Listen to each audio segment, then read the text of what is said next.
Praise the lord dear friends. ఈరోజు మనం మత్తయి సువార్త 13వ అధ్యాయాన్ని చదువుకుందాం. ఈ అధ్యాయంలో యేసు ప్రభువు చెప్పిన చాలా ముఖ్యమైన ఉపమానాలు ఉన్నాయి. వినండి.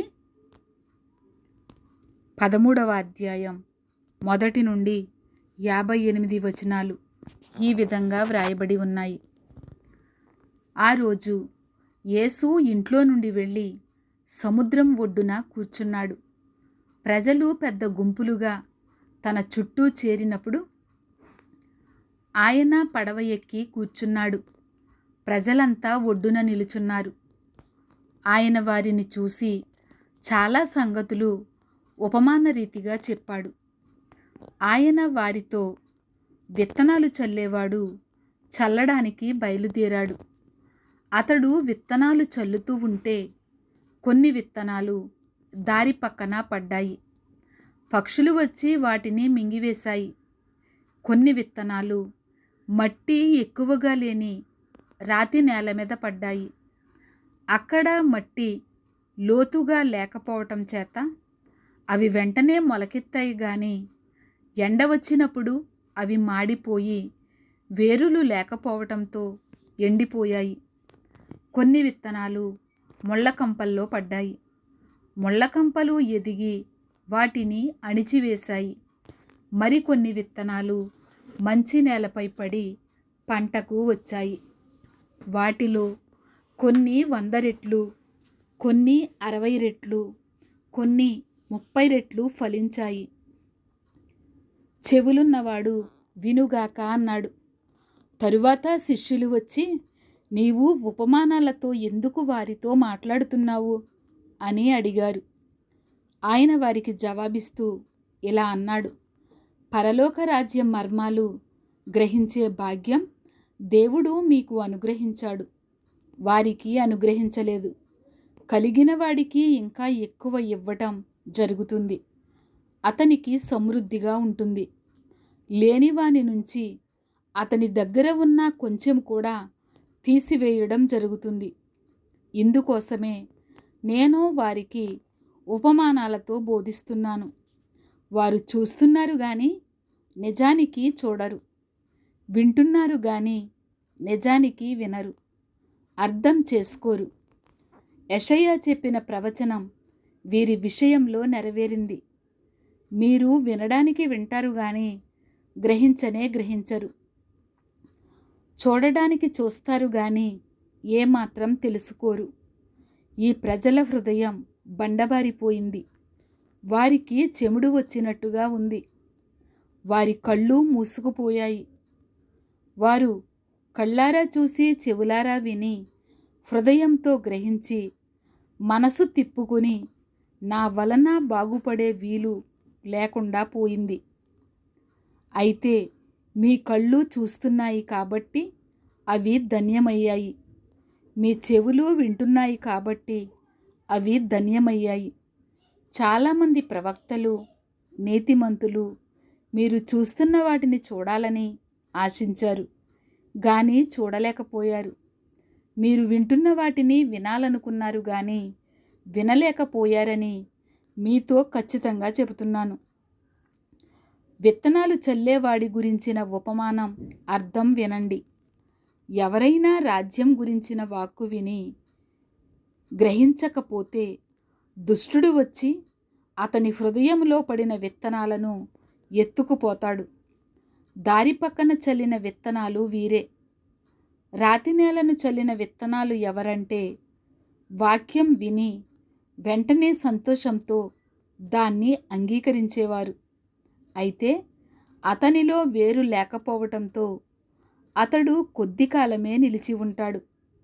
వాక్యం కారణంగా కష్టాలు కానీ హింసలు కానీ కలగగానే తొట్రుపడిపోతాడు. ముళ్ళ మొక్కల్లో చల్లిన విత్తనాలు ఎవరంటే వాక్యం వింటారు కానీ ఈ లోక చింతలు, సంపదలోని మోసము ఆ వాక్యాన్ని అణచివేస్తాయి. కాబట్టి వారు ఫలించకుండా పోతారు. మంచి నేలపై చల్లిన విత్తనాలు ఎవరంటే వాక్కు విని దాన్ని అర్థం చేసుకునేవారు. అలాంటి వారు నిజంగా ఫలించి వృద్ధి పొందుతారు. కొందరు 100 రెట్లు, కొందరు 60 రెట్లు, మరికొందరు 30 రెట్లు ఫలిస్తారు. ఆయన మరొక ఉపమానం వారితో చెప్పాడు. పరలోక రాజ్యం తన పొలంలో మంచి విత్తనాలు చల్లించిన రైతులా ఉంది.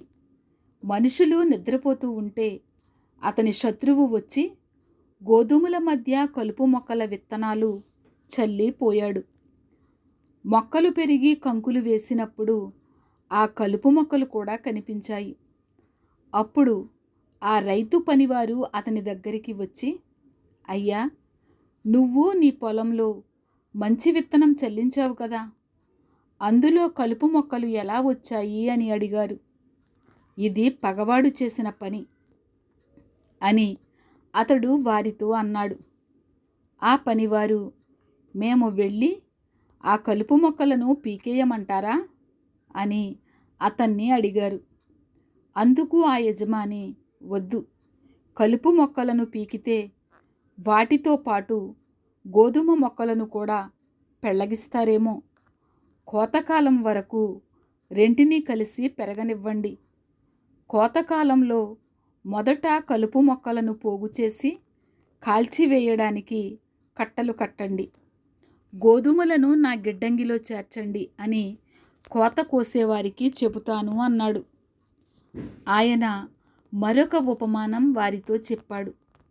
పరలోక రాజ్యం ఇలా ఉంది. ఒకడు తన పొలంలో ఒక ఆవ విత్తనం నాటాడు. అది విత్తనాలన్నిటిలో చిన్నదే గాని పెరిగినప్పుడు కూర మొక్కలన్నిటినీ మించిన పెద్ద చెట్టు అవుతుంది. పక్షులు వచ్చి దాని కొమ్మల్లో గూళ్ళు కట్టుకుంటాయి. ఆయన ఇంకొక ఉపమానం వారితో చెప్పాడు. పరలోక రాజ్యం ఒక స్త్రీ 3 మానికల పిండిలో వేసి కలిపి అది అంతా పులిసేలా చేసిన పులిపిండిలాగా ఉంది. నేను నా నోరు తెరిచి ఉపమానాలతో బోధిస్తాను. లోకం సృష్టి మొదలుకొని రహస్యంగా ఉండిపోయిన విషయాలు చెబుతాను అని ప్రవక్త చెప్పిన మాట నెరవేరేలా యేసు ఈ సంగతులన్నీ ప్రజలకు ఉపమానాలతో బోధించాడు. ఉపమానం లేకుండా ఆయన వారికి దేన్ని బోధించలేదు. అప్పుడు ఆయన ప్రజలను పంపివేసి ఇంట్లోకి వెళ్ళినప్పుడు ఆయన శిష్యులు ఆయన దగ్గరికి వచ్చి, పొలంలోని కలుపు మొక్కలను గురించిన ఉపమానం అర్థం మాకు చెప్పు అని అడిగారు. అందుకాయన ఇలా అన్నాడు. మంచి విత్తనం చల్లేది మనుష్య కుమారుడు. పొలం ఈ లోకం. మంచి విత్తనాలు పరలోక రాజ్యానికి సంబంధించిన వారు. కలుపు మొక్కలు దుష్టుని సంబంధులు. వాటిని చల్లే ఆ శత్రువు సాతాను. కోతకాలం లోకాంతం. కోత కోసేవారు దేవదూతలు. కలుపు మొక్కలను పోగు చేసి మంటల్లో కాల్చినట్టే ఈ లోకాంతంలో జరుగుతుంది. మనుష్య కుమారుడు తన దూతలను పంపుతాడు. వారాయన రాజ్యంలో నుండి పాపానికి కారణమయ్యే ప్రతి దానిని, దుర్మార్గం చేసే వారందరినీ సమకూర్చి అగ్నిగుండంలో పడవేస్తారు. అక్కడ ఏడుపు, పళ్ళు కరుక్కోవడము ఉంటాయి. అప్పుడు నీతిమంతులు తమ తండ్రి రాజ్యంలో సూర్యునిలాగా ప్రకాశిస్తారు. వినగలిగే చెవులున్నవాడు వినుగాక. పరలోక రాజ్యం పొలంలో దాచిన నిధిలాగా ఉంది. ఒక మనిషి దాన్ని చూసి దాచిపెట్టి అది దొరికిన సంతోషంతో వెళ్ళి తనకున్నదంతా అమ్మి ఆ పొలం కొంటాడు. పరలోక రాజ్యం మంచి ముత్యాలను కొనడానికి వెతుకుతున్న ఒక వ్యాపారస్తుడిలాగా ఉంది. అతడు చాలా విలువైన ఒక ముత్యం కనబడగానే పోయి తనకు ఉన్నదంతా అమ్మేసి దాన్ని కొనుక్కుంటాడు. పరలోక రాజ్యం సముద్రంలో వేసే వలను పోలి ఉంది. అందులో రకరకాల చేపలు పడతాయి. అది నిండినప్పుడు తీరానికి లాగి కూర్చొని మంచి వాటిని గంపల్లో వేసుకొని పనికిరాని వాటిని విసిరి పారేస్తారు. అలాగే ఈ లోకాంతంలో జరుగుతుంది. దేవదూతలు వచ్చి నీతిమంతుల్లో నుండి దుష్టులను వేరు చేసి వారిని అగ్నిగుండంలో పడవేస్తారు. అక్కడ ఏడుపు, పళ్ళు కొరుక్కోవటం ఉంటాయి. వీటన్నిటినీ మీరు గ్రహించారా అని ఆయన వారిని అడిగినప్పుడు వారు జవాబిస్తూ గ్రహించాము అన్నారు. ఆయన అందువలన దేవుని రాజ్యాన్ని గురించి ఉపదేశం పొందిన ప్రతి ధర్మశాస్త్ర పండితుడు తన ఖజానాలో నుండి కొత్త వాటిని, పాత వాటిని బయటికి తెచ్చే ఇంటి యజమానిలాగా ఉన్నాడు అని వారితో చెప్పాడు. యేసు ఈ ఉపమానాలు చెప్పి ఊరుకున్న తరువాత ఆయన అక్కడ నుండి వెళ్ళి తన సొంత ఊరు వచ్చి సమాజ మందిరాల్లో వారికి బోధిస్తూ ఉన్నాడు. వారు ఆశ్చర్యపడి, ఈ జ్ఞానం, ఈ అద్భుతాలు ఇతనికి ఎక్కడి నుంచి వచ్చాయి? ఇతడు వడ్రంగి కొడుకు కాడా? ఇతని తల్లి పేరు మరియ కాదా? యాకోబు, యోసేపు, సీమోను, యోదా అనేవారు ఇతని సోదరులు కారా? ఇతని సోదరీలంతా మనతోనే ఉన్నారు కదా.